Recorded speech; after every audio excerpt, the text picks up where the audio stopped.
recent reports show a slight improvement in the economy, which gives some Americans a little glimmer of hope, maybe. But my next guest says there's an eerie parallel between today's economic situation, social unrest, geopolitics, with those of the Great Depression. Are we headed for an economic disaster or worse? Joining me now is Trends Research Institute founder Gerald Celente. And Gerald, we were just talking before the segment here. You started your business in 1980. 1980, Jimmy Carter's going out, Ronald Reagan's coming in. It was morning in America, wasn't it? Well, for a while it was, and then things started to change. When did they start to change? I believe they really started to change with the banking system. Again, first of all, I'm a political atheist. I don't believe in anybody's political religion. I see things for what they are, not the way I want them to be. Right. So what I have to say has no political agenda behind it. When did things work the best? They worked the best when the Glass-Steagall Act was there. I agree. They worked the best before NAFTA. Our standard of living was much higher. Again, it's only the data. So when did it start to change? That's when the change started happening. So when I say look at the parallels, the crash of '29, the Great Depression, currency wars, trade wars, World War, the Panic of '08, the Great Recession / Depression. There's a depression going on in Greece, in Portugal, in Spain, in Ireland, in Romania, in Bulgaria, in Hungary. There's depressions going on. We're in a severe recession here. This recovery, you know, it's a paper recovery. Currency wars are already happening. Trade wars are heating up. Oh, and here's that nice one. How about Iran? You want another one? We'll keep it going. All right, you're talking about Iran. You're talking about the fact that Iran, we are going to have a war. You think we're going to go to war and that it will cover up the financial problems that we have. Again, run over the parallels again. I'm not talking about war. They're talking about war. I'm going to tell you, I don't want you to have any of those nuclear weapons. And if you do, bombs away Obama. You know, I'm not making this up. So if they take it, it's the same path. The path is being laid out in front of us.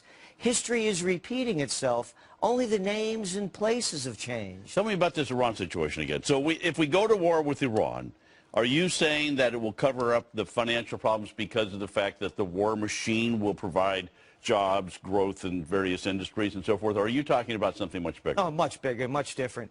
Look, 7 of the last recessions, post-World War recessions, were preceded by spikes in oil prices. If we go to war against Iran, we're saying this is the beginning of World War III. You want to talk about a fragile recovery unraveling? That'll do it really nice.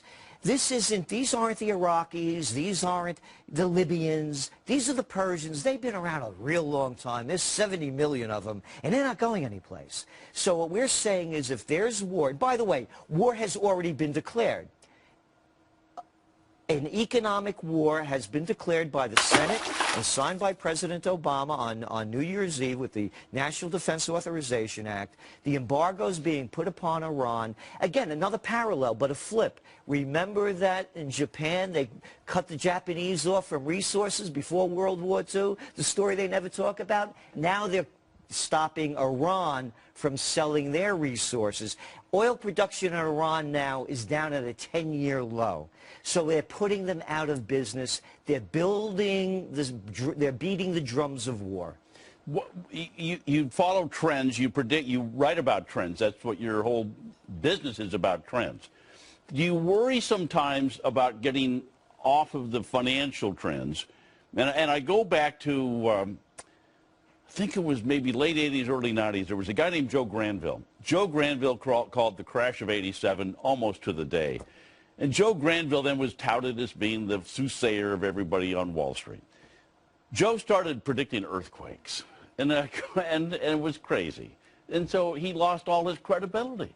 Do you think that the financial markets, where you really focus a lot of your time and effort, that you're getting some of these other things really are far afield from what happens? Oh, no, not at all. We look at over 300 different trend categories. I'm the guy that came up with the term clean food in 93, the whole organic movement, organic coffees. All things are connected, or as Chief Seattle said, all things are connected like the blood which unites us all. So when you're looking at data, you look at geopolitical, you look at environment, you look at business, you look at social, you bring them all together.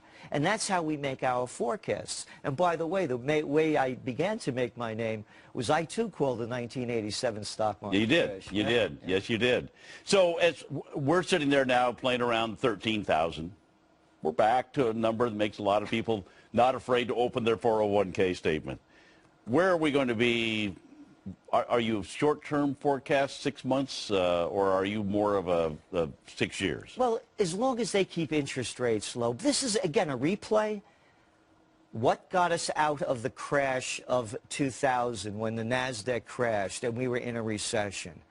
After 9/11, they began to lower interest rates to 46-year lows. Right. And now the Fed is flooding the marketplace with cheap money with interest rates at near zero. So as long, and the Europeans are doing the same thing with the ECB, as you well know, dumping $1.2 trillion into the banks to borrow it for 3 years at 1% interest. So as long as they keep putting money into it, it'll keep up. What are you doing with your money? I'm in gold. I've been in gold. I began buying gold in 1978. You talked about Ray Carter. My first buy was $187.50 an ounce. Then you went through some lean years. Oh, Wait. I also bought at the high Of those days, on that yes. day too. Yeah. Yes. I learned a lot. You know, it's a learning process. But I'm invested over 80% in gold. Have been. Oh, here's some numbers, by the way. Go back 10 years. You're talking about the market. 10 years ago, a barrel of Brent crude was selling at roughly $22 a barrel. Today it's selling at roughly $124 a barrel. Go back 10 years ago. Gold, $280 an ounce. Now with the pullback, $16.50. Yeah. If you made that one investment, you have a 5 times return. Gerald Celente, you're always full of great information, always interesting. Thank you so much for taking your time. Thank you so much for having me. You bet.